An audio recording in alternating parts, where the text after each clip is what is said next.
1 to 5. Di unahin natin ladies first eh. Ladies choice. Kung si Ruel ay prutas, ano ito para sa iyo? Ha? Ano yun? Hindi ko na alam. Si Ruel ay Nag-i-improve na. prutas. Ano ito para sa'yo? Nag-i-improve na yung mga tanong mo. Grabe, ang hirap ko yung Mga minsan ha. pang-showbiz na. Di ba pag may mga gusto tayong prutas? Apple. Apple, bakit? Kasi favorite ko. Wow. Ubas. So ayan, ikaw naman ano? Apple tsaka ubas. Apple at saka ubas, favorite mo. Parang siya. Parang siya. Okay. Favorite kahit nakakasawa. Ay, grabe. Hindi ba? Joke lang po yun ha. Umuhi ka. Oh, dito na, dito. Una itong cut kasi dire-diretso to. Hindi po, joke lang yun. Hindi ako po ako nagsasawa. Nakikita naman na. Sa apple tsaka sa ubas ako nagsasawa pero sa kanya hindi. Selos ka ba kapag may nakita kang ibang kasama si Rachel? Ibang kasama. Yung totoo ha, yung totoo na talaga. Actually, hindi naman. Pero depende yan sa mga kasama niya. Pero alam ko naman na may tiwala ako kay Rachel. Kaya binigay ko yung tiwala sa kanya and alam ko na hindi niya rin sisirain. Siyempre, malawak naman yung pag-unawa natin, di ba? Porket may kasabay siyang lalaki or may ibang kasama, magsiselos na kaagad, di ba? Pero para sa akin, hindi. Good. Okay. Balik naman tayo kay Rachel. Ito yung number 2. Paano mo pinaparamdam kay Ruel kung gaano siya kahalaga sa'yo? Diba? Tayo diba pag may pinapalaga natin ang isang bagay, iniingatan natin. Siyempre, ito, tao naman. Paano mo palagaan ang isang tao? Lalo na nakakatulong sa'yo. Pahirap ba ng pahirap yung tanong? Ang hirap ko ng tanong. Pero at least, dito natin malalaman yung ano nyo ng dalawa. Di ba? Kung ano sa Okay, loobin ulit ka, talaga. kuya. Paano mo pinaparamdam kay Ruel kung gaano siya kahalaga sa iyo? Ano, sa pamamagitan ng pag-remind Remind. na mag-iingat siya lagi. Tsaka kapag nagkakasakit siya, andyan ako lagi. Andyan ka lagi. Wow. Kahit hindi niya hingin, Kahit pupunta kang ni Papa. Wow. Ay, nasama din si Papa mo. Oh, at least kanina nakita ko din na inaabutan niya si Ruel. Parang anak na din talaga. Kasi sabi ko kay Papa, pag sabi ko lang kung may lagnat silang sabi ni Papa, tara na, puntahan natin. Oh, may talaga maski nga ako nung nagka-aksidente ako, kayong dalawa pumunta Tapos si tatay sabi niyo. pa ako, bilhan mo ng gamot. Gawin ko daw 6, pero ang nabili ko 3 lang. Pero I love you.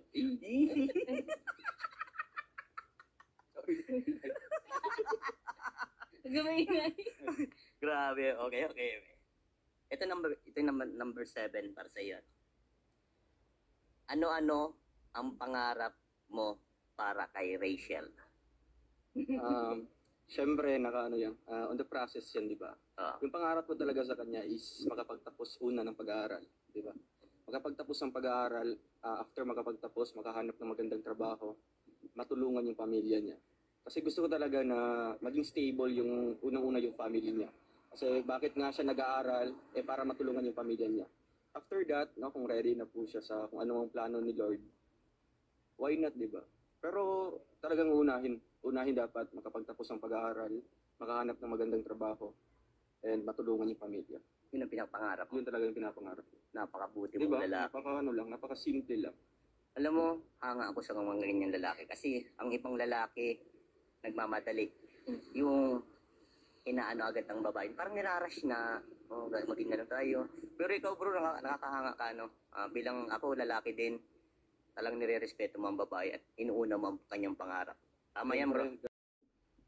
Siyempre, nung hindi pa kami nagkita, ganito. Siyempre, may mga pangarap na siya. No? May mga pangarap na siya dati pa. Yun talaga yung pamilya. Yung family talaga. Kasi nga, yun talaga yung unang tumutulong sa kanya, di ba? Yung bumuhay sa kanya, yung pamilya niya. So, mukhang sa yung pag-give back, di ba? Pag-give back sa family. Yun talaga yung iniisip ko palagi. Dating, kakahanga ito. Ito naman, sa'yo, yung number 3, Rachel. Anong ayaw mong gawin sa'yo ni Ruel? Ayaw ko. Yung sirain ng tiwala. Sirain ng tiwala. Ano pa?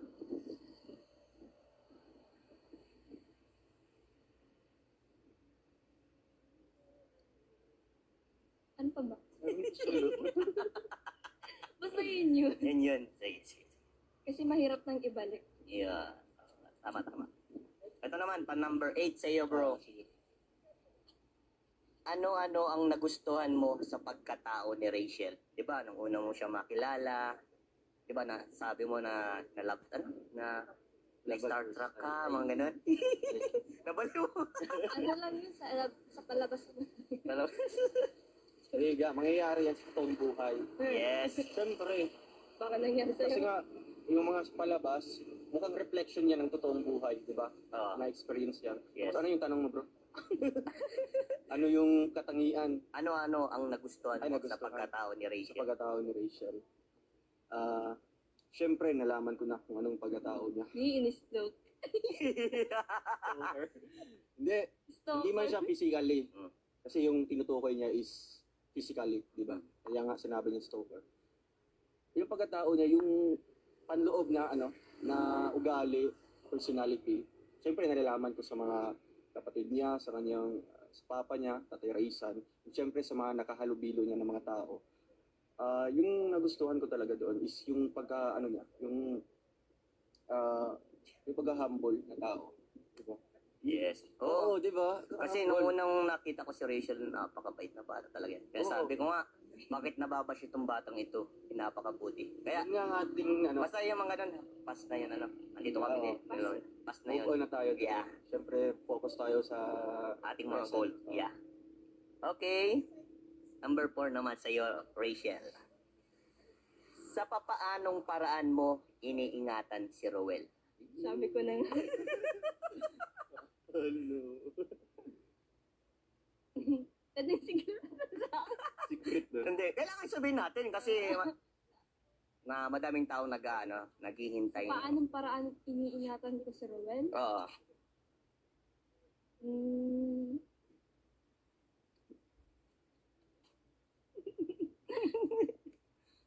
Oh, kailangan dapat may masabi ka.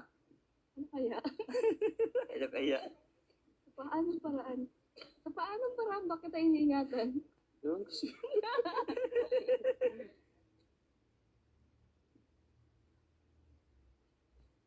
Mas naman. Pwedeng secret na lang to. Hindi kailangan sabihin, di ba? At maraming Sa naghihintay. paanong paraan ko iniingatan ikaw? Oo. Sa paanong Parang isang paraan? bagay, pag iningatan mo, kailangan mong ikip yun Wait lang kasi... po. Sige. Ang hirap kasi. Ang hirap magbigay ng exact word. Sige. Baka kasi mali. Baka mamali ako yung sabihin. Hindi yan. Hindi ka mamamali kasi lagi mo siyang kasama eh. Oo. Kung anong nasa dito at dito. Yes. Hindi na yun pwede pag-iisipan ko. Yes. Right? Like, kung saan na yung lalabas sa bibig mo, kung talagang Nakakapangwalong tanong na tayo eh. Yung hindi po mawalang yung tiwala sa akin. Hindi mawala yung tiwala. Yun ang iniingatan mo. Yun. Alright. Alam mo sa tiwala, yun talaga pinaka number 1 na iniingatan. Lalo na ng couple, no? Sa mag-boyfriend and girlfriend. Tiwala. At sa mag-asawa, ganun din. Okay. Ito naman yung number 9 para sa'yo. Ano? Ang hirap naman ng mga tanong ni Kuya Vincent. Gaano? Parang hahaluin ka ni Kuya Vincent. Sige. Ito, number 9. Gaano kahalaga sa'yo si Rachel? Gaano kahalaga? Yes. Gaano kahalaga si Rachel sa akin? Oo. Like family, mahalaga diba sa'yo? Si Rachel naman, yung pag-uusapan naman natin dito. Oo. So just like sa pamilya, di ba? Kasi nga, yung talagang pinakamalaga is yung pamilya, no? Dapat di masira yung relasyon doon. Kagaya din yung kay Rachel, no? Talagang mahalaga siya sa akin, no? Kasi nga, di lang siya nakapagbigay ng saya sa akin, kundi yung nababalik yung yung alam mo yung feeling na talagang mas may in love lang. Ganyan. Kaya,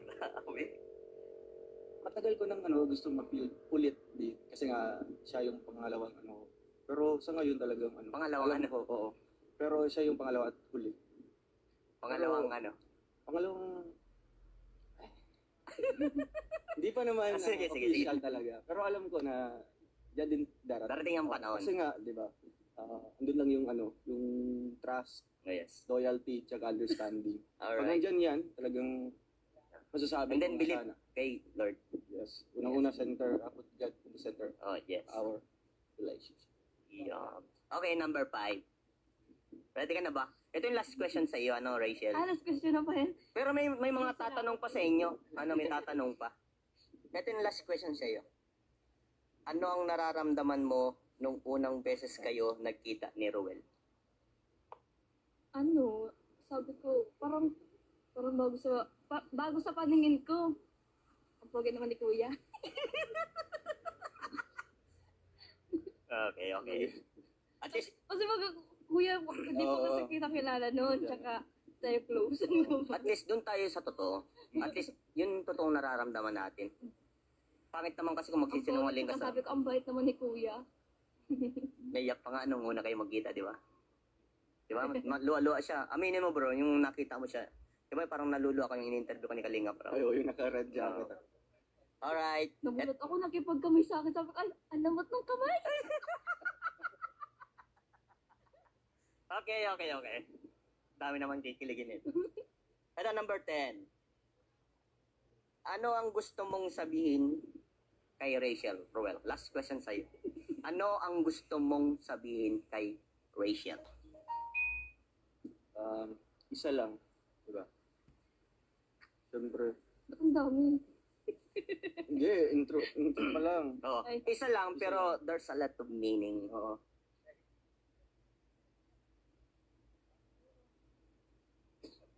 Yung masasabi ko sa kanya. Oo. Yung totoo talaga, yung nararamdaman mo. Agad? Di ba pag isang tao, pag gusto mo, may isang sinasabi. Anong gusto mong sabihin? Kasi yun, yung siyempre. pinaka-on board na madami mong sasabihin. Siyempre, makikita na sa actions, di ba? Anong pagpapahalaga ko sa kanya. Ano yung iniingatan ko siya. Siyempre, mahal kita. Yun. Oo. Kasi ang isang word na mahal kita, maraming ibig sabihin yun, di ba? Okay. So, paano naman tayo? Sample naman. Iba naman, ang tatanong sa inyo, si Okay. Uncle Brooks mo. Kuya Brooks, kung maaari po, dito ka Kuya Brooks. Kasi for respect lang, siyempre, uncle ka po ni siyempre, may gusto lang pa kung sa iyo na baka may gusto ka pong itanong sa kanilang dalawa. 11 ka, pang 11. So, sa malamang magugulat kayo. Sige. Isang tanong lang pala, pero sabay na. Bigla. Kung magiging kayo at maraming nananalangin na maging kayo habang buhay. Kasi nakita nila, mismo ako, kung gaano kayo Diyos o kung gaano kayo magbanding. Walang mag-alinlangan. So, sa madaling salita, kayo na nga. Okay, di ba tapos? Di ba? Kayo na nga. Okay. Gulat ako dun Anong plano mo bilang lalaki? Magiging ilan o gusto mo na maging anak? Halimbawa na. Okay. Sa inyong dalawa daw. Ikaw mo na sumagot. Ilan ang gusto mong anak? Gusto ko 4. 4. Siya yung may gustong 4. Okay. So, hanggang doon lang tayo. Huwag nang lilima kasi tama na yung 4. Oo. Ikaw naman, Rizal? Hindi ko pa alam. Ano lang, yung kanyang Tingin mo sinabi, sa tingin mo lang, yung ano lang naman to, din naman totally na, kumbaga, puro-puro lang. Tanong lang. Isa. Pero may ganun talaga. Respetuhin mo din yung kasi sa pagpapamili, need mo din kasi family planning. Susunod yun. Bakit gusto mo lang isa? May isa pa palang tanong. Bakit isa? Hindi, ano ako doon, Follow up reason ko question. kasi meron akong isang sagot yan. Bakit gusto mo lang isa? Okay. Bakit gusto mo ng isa? Okay. Wala po. Okay. Ako may sasabihin ako dyan. Ako, nung una akong anak, isa lang. Si Kali, meron kami unang anak kaya lang.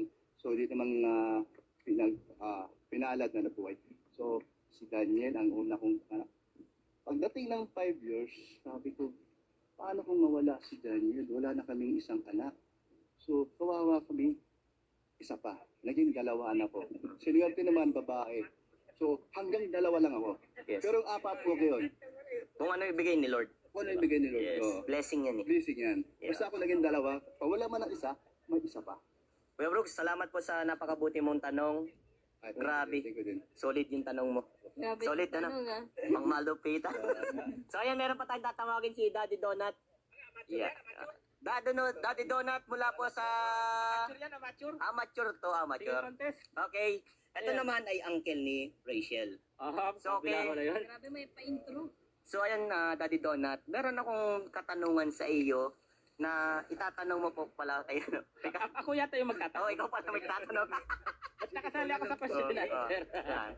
Hindi, isa lang naman yung tanong ko. Parehas na lang silang sasagot. Oh, ayan, parang same Kuya Brooks, ah. Hanggang saan mo, Ruel, hanggang saan mo, Rachel, kaya nga, tawag dito, suportahan, not financially, sa mga desisyon tsaka sa pangarap ng bawat isa. Yung bawat isa. Nagets, di ba? Hanggang dulo. Hanggang dulo, ikaw. Hanggang sa walang hanggan. Okay na ako dun. Masaya ka na dun. Okay na ako dun. So ayan, salamat Daddy Donut sa napakaganda mong katanungan. Grabe. Nakakabitin naman yung tanong ni Tito. Wala mang nilagay At na least- i-elaborate. Bakit? Yung sinabi nyo kasing dulo, Sabihin nyo may forever yun eh. yes. Okay na ako dun. Kasi ang sinabi yung dulo, walang hanggan. Kasi yung sinabi mong dulo, hindi mo maabot yun. Eh. Yes. Walang katapusan. Napaka ano nyo. So ayan, si Tatay Reza naman ang tatanong sa inyo. Si Tatay Reza, ito naman, ang papa ni Rachel. Grabe, malupitan tanong din. Itong ako dahil alagot, madalit na ako.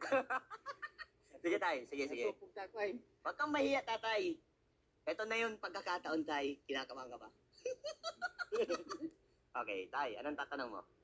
Ano pag ang ninyo ni Rachel? Lagi kayong ginagabi. Lagi ko nag-aalala sa inyo. Ano ba talaga kayo? May relasyon ba kayo o wala? Oh, Ruel.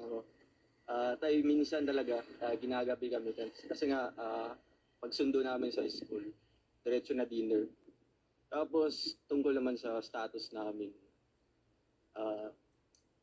alam mo yung mutual understanding. Yung kayo lang dalawang nakakaalam kung ano kayo. Diba? Hindi na kailangan pa na sasabihin na, ano tayo, ganito tayo.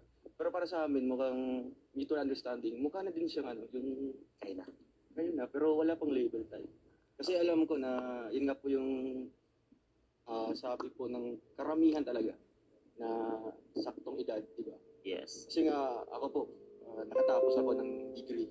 So, alam ko kung yung tama talaga, di ba? Yung proseso talaga. Bakit papasok dito ko sa anong edad? Kaya, yun nga po, maghihintay po ako. Maging legal si Rachel at ready siya kung ano man kami. At nirespeto ko naman kung anong desisyon niya. Hindi naman sa pilitan na pagtungtong kagad ng 18 is kapit. Nasa babae din niya, di ba? Yes. Pero ako maghihintay pa rin ako. Yeah. Kaya talaga. Alright. Oh, ikaw naman, Tatay Rizan, para kay Rachel, anong sa pang tanong mo?